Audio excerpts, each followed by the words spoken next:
Magandang gabi, pambungad sa ating newscast. Aabot na sa 90 ang nasawi matapos manalasa ang bagyong Tino sa Central Visayas hanggang Palawan. Pinakamarami ang mula sa lalawigan ng Cebu na nagdeklara na ng state of calamity dahil sa tindi ng pinsalang iniwan ng bagyo. Pahirapan ang clearing operation sa Canlaon City, Negros Oriental matapos mag-iwan ang bagyong Tino ng makapal na putik at naglalakihang mga bato sa mga pangunahing lansangan ng lungsod. Naharangan ng malalaking debris ang daluyan ng tubig, dahilan para umagos ito sa National Highway. Sa ilalim ng putik, natagpuan ang katawan ng 7 magkakapamilya na inanod at namatay sa baha. 2 pa sa kanilang kapamilya ang nawawala pa rin. Hindi pa man tuluyang nakakapaglimas sa kanilang mga bahay, inihatid na sa mga kaanak ang mga labi ng ilan sa mga biktima. Canlaon area was at the eye of the storm. Maunang ang deluge, ang volume of water nga nakita nato was unprecedented. Grabe kaayo ang kuan.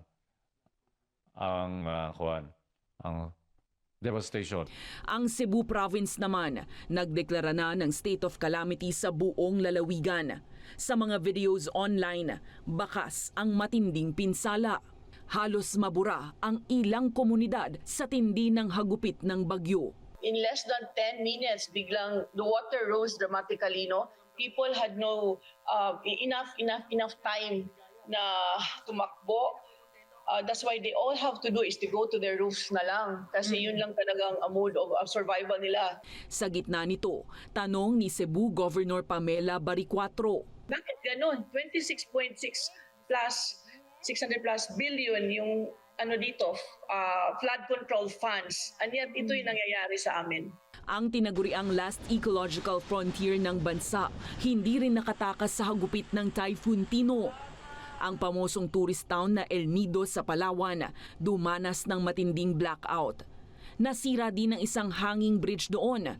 Bumagsak ang bubungan ng emergency room sa community hospital, habang nalubog naman sa baha ang ilan pang bayan ng probinsya.